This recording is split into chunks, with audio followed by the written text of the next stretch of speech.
নমস্কার, কথাকুঞ্জ থেকে বলছি। ময়না আহা ময়না,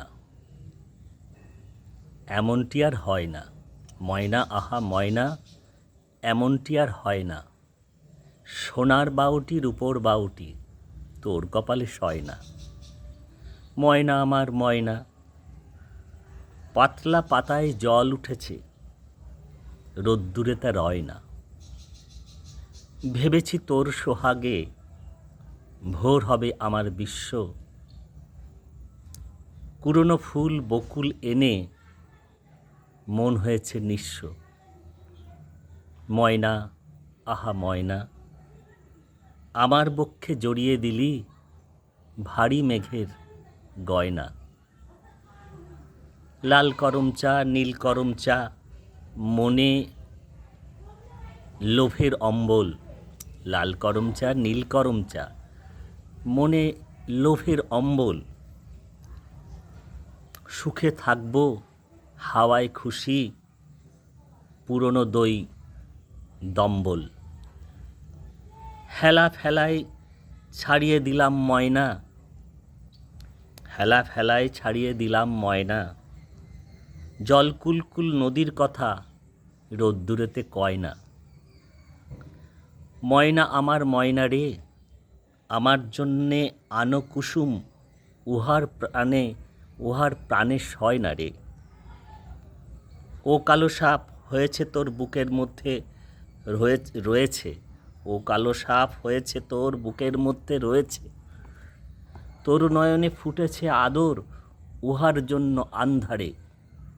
আমি কি করে বাঁধিব পানি দরিয়া দীঘল কান্দারে। তোর নয়নে ফুটেছে আদর, উহার জন্য আন্ধারে। আমি কি করে বাঁধিব পানি দরিয়া দীঘল কান্দারে। ময়না আহা ময়না, এমনটি আর হয় না।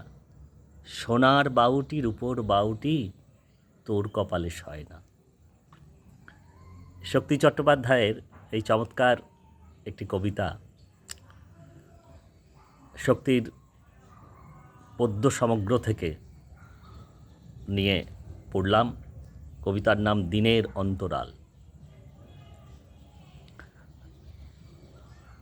ভাস্কর চক্রবর্তীর কথা আপনাদের মনে আছে, কবি, বিখ্যাত কবি।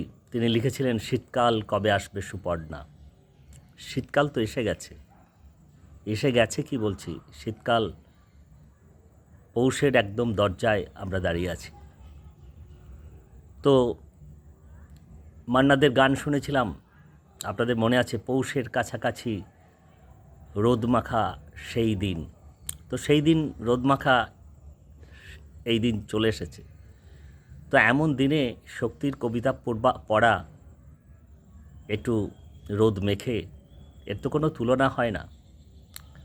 আমরা নানাভাবে কথাকুঞ্জে নানা রকম কথা বলি। কখনো সখনো মনে হয় একটু, কি বলবো, সুবাতাস, এই যে সময়ের মধ্যে দিয়ে আমরা যাচ্ছি, ভারী গুমোট লাগে, মন ভারী হয়ে যায়, চোখের পাতা ভিজে যায়, এমন সব ঘটনা, এমন সব দৃশ্যের মধ্যে দিয়ে তো আমাদের যেতে হচ্ছে, যাচ্ছি। কখনো সখনো মনে হয় একটু মন ভালো করা গান, দু চারটে কবিতা, একটা ভালো ছবি, একটা পুরনো চিঠি, এ সমস্ত একটু খুলে দেখি, পড়ে দেখি। তো তেমনই আজকে কবি শক্তি চট্টোপাধ্যায়ের এই চমৎকার একটি কবিতা আমার বারবার মনে হচ্ছে আপনাদের বারবার পড়ে শোনাই। এই যে এক জায়গায় বলেছেন, ময়না আহা ময়না, আমার পক্ষে জড়িয়ে দিলি ভারী মেঘের গয়না। লাল করম চা নীল করম চা, মনে লোভের অম্বল। সুখে থাকবো হাওয়ায় খুশি, পুরনো দই দম্বল। হেলা ফেলায় ছাড়িয়ে দিলাম ময়না, জল কুলকুল নদীর কথা রোদ্দুরেতে কয় না। কোনো তুলনা হয়?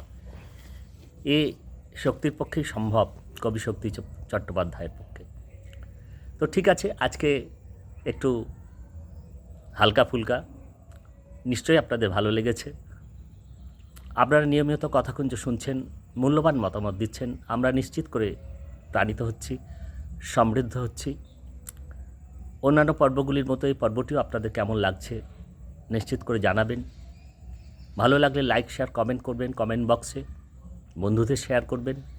আর আপনারা তো জানেন সাবস্ক্রাইব করতে কোনো পয়সা করেই লাগে না, একটু ভালোবাসার স্পর্শ লাগে। ঠিক আছে, আপনারা সকলে ভালো থাকতে চেষ্টা করবেন। অনেক ধন্যবাদ, নমস্কার।